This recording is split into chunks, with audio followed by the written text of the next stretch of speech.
Baik, dokteran. Berarti bisa disebutkan ya dok ya bahwa sebenarnya nyamuk Aedes aegypti ini bukanlah sumber utama penyakitnya, namun bisa disebutkan sebagai pembawa virusnya ya dok ya. Ya, ini menarik gitu loh soal si nyamuk satu ini. Tapi demam berdarah ini atau demam dengue tidak dibawa oleh nyamuk yang lain, enggak mas.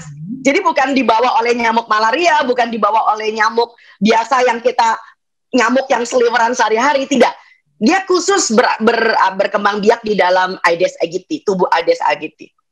Baik, sejauh ini kan seperti kita ketahui ya dok ya, untuk Ya. Pencegahan dari demam berdarah ini biasanya pemerintah atau dari dinas terkait melakukan fogging. Itu untuk membunuh si nyamuk Aedes aegypti ini ya dok ya. Namun untuk secara pribadi dok mungkin seperti apa sih untuk menanggulangi agar tidak terkena demam berdarah?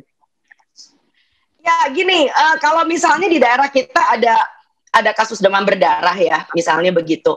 Barangkali fogging dibutuhkan, tetapi kalau kalian ingin mencegah, nggak usah fogging-foggingan, rugi. Karena apa? Yang kalian matiin itu cuma nyamuk dewasa. Fogging itu hanya mematikan nyamuk dewasa. Jadi kasarnya ngomong, kalau kita masing-masing menggunakan alat penyemprot nyamuk sendiri di rumah, udah cukup sebetulnya. Ya, tetapi fogging itu bukan berarti mematikan larva dan jentik, maksud saya jentik dan telurnya. Nah, yang kita takutkan adalah jentik dan telurnya. Nah, yuk kita bahas sedikit tentang si karakteristik si nyamuk nih, Mas. Yang paling penting nih, bagaimana cara mencegahnya. Nah, yang paling penting adalah kita harus tahu bahwa yang gigit itu nyamuk betina. Ya, bukan nyamuk jantan. Ini menarik ya. Jadi kalau nyamuk kuleks itu adalah nyamuk sehari-hari yang sehari-hari ada di tempat kita ini, itu juga yang gigit itu yang betina, karena yang betina ini yang perlu bertelur. Nah, ini dia. Jadi dia butuh darah manusia.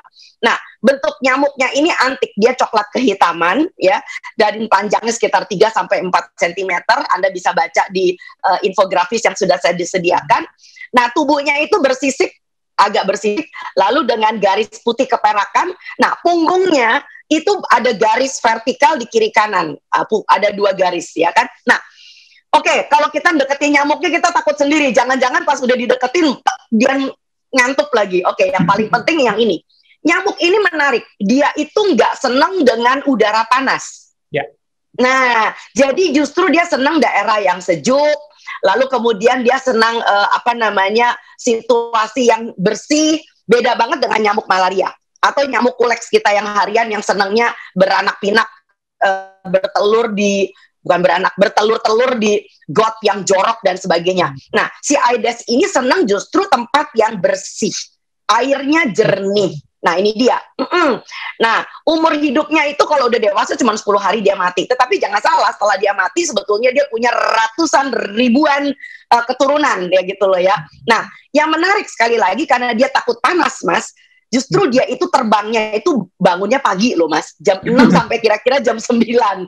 Lalu kemudian menjelang maghrib nih, bukan menjelang maghrib, habis kira-kira jam 3 sore, jam 3 kadang-kadang masih panas ya. Ya, setelah jam 3 sampai menjelang maghrib, dia biasanya akan keluyuran lagi nih. Karena apa? Udah mulai adem. Ya, udah mulai adem gitu loh ya.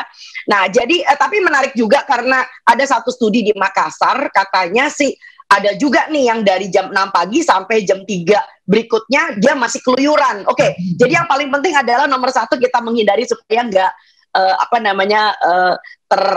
tergigit oleh si nyamuk satu ini. Ya, tapi sekali lagi hati-hati dengan yang namanya justru genangan-genangan air yang sifatnya jernih. Jernih. Ini cukup karakteristiknya cukup unik ya dok ya, untuk jika dilihat. Terima kasih sudah nonton. Jangan lupa like, subscribe, dan share ya.